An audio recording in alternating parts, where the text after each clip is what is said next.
नमस्ते से नमस्ते मातृभूमि, जय हिंद दोस्तों। मैं किशन आप सबका स्वागत करता हूं। तो चलिए शुरू करते हैं आज के डिफेंस समाचारों को। बढ़ते पहले डिफेंस अपडेट की तरफ। दोस्तों, भारत सरकार ने एक बड़ा फैसला लिया है जिसके तहत ये कहा जा रहा है कि सेना के ड्रोन्स में चाइनीज पार्ट का इस्तेमाल नहीं किया जाएगा और भारत सरकार ने इस पर रोक लगा दी है। एक रिपोर्ट के मुताबिक भारत सरकार ने ये फैसला दोनों देशों के बीच तनाव के माहौल को देखते हुए लिया है और भारत सरकार सेना को आधुनिक बनाने का काम भी कर रही है, जिसमें कि मानव रहित क्वाडकॉप्टर, ऑटोनॉमस ड्रोन सहित लंबी दूरी तक उड़ान भरने वाले ड्रोन्स भी शामिल किए जा रहे हैं। और अगर चाइनीज पार्ट्स इन ड्रोन्स में लगे होंगे तो ऑब्वियस सी बात है तो संवेदनशील जानकारी चाइना तक पहुंच जाएगी, इसीलिए इन पर बैन लगाने का आदेश दे दिया गया है। वहीं एरोनॉटिकल डेवलपमेंट एस्टेब्लिशमेंट के डायरेक्टर ने कहा कि एडी अनमैन्ड स्टेल्थ ड्रोन और हेल ड्रोन्स पर काम कर रही है, हालांकि इनमें अभी काफी वक्त लगेगा। तब तक ड्रोन्स की कमी को पूरा करने के लिए भारत अमेरिका से 31 यानी कि 31 MQ-9B ड्रोन्स को खरीदेगा। दरअसल जो सुरक्षा विशेषज्ञ हैं उनका मानना है कि ड्रोन में जो कम्युनिकेशन फंक्शन, इसके अलावा रेडियो, कैमरा, ट्रांसमिशन और ऑपरेटिंग सॉफ्टवेयर होते हैं, उनमें चीन में बने पार्ट्स लगाए गए हैं जो कि खुफिया जानकारी चाइना तक पहुंचा सकते हैं। भारत सरकार ने दोस्तों 2023-2024 में लगभग 16 लाख करोड़ रुपए का बजट रखा है ताकि भारतीय मिलिट्री को आधुनिक बनाया जा सके। सेना को छोटे ड्रोन सप्लाई करने वाली बेंगलुरु की due space research and technology के फाउंडर ने भी कहा कि हमारे देश में बनने वाले ड्रोन्स में जो पार्ट्स इस्तेमाल किए जाते हैं उनमें से 70% पार्ट्स चाइना में ही बने होते हैं और भारत के पास इस वक्त स्पेशल ड्रोन वाली जो तकनीक है और उसकी जो जानकारी है वो अभी काफी कम है, इसीलिए विदेशी कंपनियों पर भारत को निर्भर होना पड़ रहा है। और कहा जा रहा है कि बैन लगने से जो लोकल ड्रोन मेकर्स हैं उनकी लागत बढ़ सकती है। हालांकि फैसला दोस्तों बहुत अच्छा है। ऐसे में दोस्तों हमारे दुश्मन चाइना के पास कोई जानकारी ना पहुंचे, इसलिए भारत सरकार ने यह फैसला लिया है। हालांकि इससे कीमतें भी बढ़ सकती हैं ड्रोन्स की, लेकिन कोई दिक्कत नहीं है। लेकिन जो संवेदनशील जानकारी है वो दुश्मन तक नहीं पहुंचनी चाहिए। चलिए बढ़ते हैं नेक्स्ट अपडेट की तरफ। दोस्तों, HAL के चेयरमैन ने कहा है कि तेजस मार्क 2 पर तेजी से काम चल रहा है ताकि ये अपनी समय सीमा के अंदर तैयार हो सके और पहला तेजस मार्क 2 जो कि F414 इंजन से संचालित होगा, इसकी पहली फ्लाइट दिसंबर 2024 में होने की उम्मीद है। और HAL को 6 तेजस मार्क 2 के प्रोटोटाइप बनाने की मंजूरी मिल चुकी है और इसके अलावा HAL प्राइवेट सेक्टर की कंपनी को भी जोड़ेगा जो कि F414 इंजन का प्रोडक्शन करेंगी। इन 6 में से पहले 3 प्रोटोटाइप्स को पूरी तरीके से प्रोडक्शन रेडी एयरक्राफ्ट के तौर पर तैयार किया जाएगा, जिसमें कि केवल डेवलपमेंटल ट्रायल्स और सभी सिस्टमों के सर्टिफिकेशन पर ध्यान केंद्रित किया जाएगा और बाकी के बचे 3 प्रोटोटाइप्स का इस्तेमाल एयर टू एयर और एयर टू ग्राउंड मिसाइल्स के ट्रायल्स के लिए किया जाएगा। और कहा जा रहा है कि 2028 से तेजस मार्क 2 फाइटर जेट भारतीय वायुसेना में शामिल हो सकता है। चलिए बढ़ते हैं अगले अपडेट की तरफ जो कि AMCA फाइटर जेट को लेकर आ रही है। दोस्तों, सेंटर कैबिनेट सिक्योरिटी पेपर्स को AMCA मार्क 1A एयरक्राफ्ट की full scale engineering development approval के लिए DRDO headquarter of scientific adviser के पास भेज दिया गया है। दोस्तों, एरोनॉटिकल डेवलपमेंट एजेंसी ने कहा है कि AMCA मार्क 1 के फ्यूजलाज को इस तरीके से ऑप्टिमाइज किया जाएगा ताकि 98 किलो न्यूटन वाला F414 जो इंजन है वो इसमें आसानी से लगाया जा सकेगा। लेकिन जो AMCA मार्क 2 वेरिएंट होगा उसमें मिनिमल मॉडिफिकेशन किए जाएंगे इसके एयर इनटेक्स और फ्यूजलाज के साथ, ताकि जो नया हाई थ्रस्ट वाला इंजन इसमें लगाया जाएगा जिसे कि DRDO और फ्रांस की फर्म सैफ्रन मिलकर बना सकते हैं, उस इंजन को भी दोस्तों अमेरिकी F414 इंजन के सेम डायमेंशन के आधार पर ही तैयार किया जाएगा, जिससे कि इस एयरक्राफ्ट में यानी कि AMCA मार्क 2 में कम मॉडिफिकेशन करना होगा। चलिए बढ़ते हैं नेक्स्ट अपडेट की तरफ। दोस्तों, DRDO की गैस टरबाइन रिसर्च एस्टेब्लिशमेंट ने अपने टेस्ट सेल को अपग्रेड किया है जो कि सेकेंडरी पावर सिस्टम क्रेडल होगा, जिसका इस्तेमाल शक्तिशाली यानी कि पावरफुल F414 INS-6 इंजन की परफॉर्मेंस को टेस्ट करने के लिए किया जाएगा और इस इंजन का इस्तेमाल तेजस मार्क 2 और AMCA मार्क 1 एयरक्राफ्ट में भी किया जाना है। और इस अपग्रेडेड टेस्ट सेल के साथ GTRE के पास 4 इंजन टेस्ट सेल्स हो जाएंगे जो कि नॉर्मली एस्पिरेटेड कंडीशन में होंगे। और दोस्तों, ये जो अतिरिक्त टेस्ट सेल है वो स्पेशली डिजाइन किया गया है 0.4 मैक तक इनलेट उड़ान स्थितियों का अनुकरण करने के लिए। और इस तरीके का जो उन्नत परीक्षण बुनियादी ढांचा है यानी कि टेस्टिंग इंफ्रास्ट्रक्चर है वो इंजन की परफॉर्मेंस का इवैल्यूएशन ऑप्टिमाइजेशन भी कर सकता है, वो भी रियलिस्टिक फ्लाइट कंडीशन में। बढ़ते नेक्स्ट अपडेट की तरफ। दोस्तों, दक्षा अनमैन्ड सिस्टम ने भारतीय सेना से 165 करोड़ रुपए का कॉन्ट्रैक्ट जीता है, जिसके तहत वे 200 मीडियम एल्टीट्यूड लॉजिस्टिक ड्रोन्स की आपूर्ति करेंगे जो कि एसेसरीज के साथ होंगे। इनका इस्तेमाल सेंट्रल सप्लाईज के लिए किया जाएगा फ्रंट लाइन ट्रूप्स के लिए, यानी कि इनका इस्तेमाल लॉजिस्टिक ट्रांसपोर्टेशन के लिए किया जाएगा भारतीय सेना के अग्रिम पंक्तियों में तैनात जवानों के लिए। और ये जो ड्रोन है वो 4 किलोग्राम का पेलोड ले जा सकता है। इसका इंड्योरेंस टाइम 4 घंटे का है और मैक्सिमम रेंज 20 किलोमीटर की है। कंपनी की तरफ से कहा जा रहा है कि वो अगले 12 महीनों में इनकी डिलीवरी कर देंगे।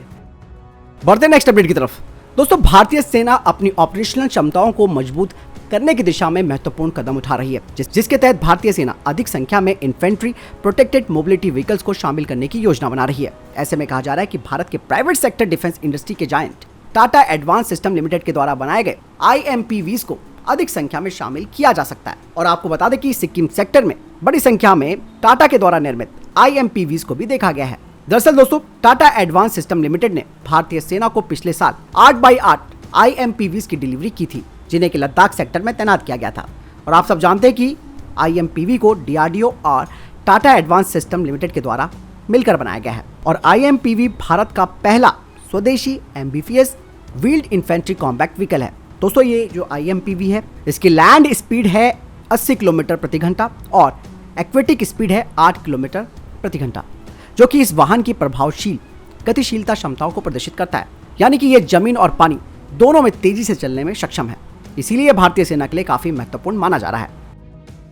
बढ़ते नेक्स्ट अपडेट की तरफ। दोस्तों दिल्ली पुलिस ने एक ऐसे मॉड्यूल का पर्दाफाश कर दिया है जो कि पाकिस्तान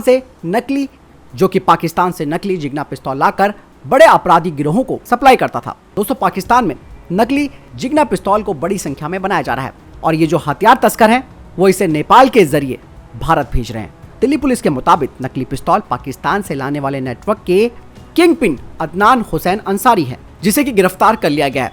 अंसारी दोस्तों हजरत निजामुद्दीन में एक ढाबा चलाता है। सोचिए दोस्तों, कोई शक भी नहीं कर सकता कि ढाबा चलाने वाला बंदा अपराधियों तक इन नकली पिस्तौलों को पहुंचा रहा है।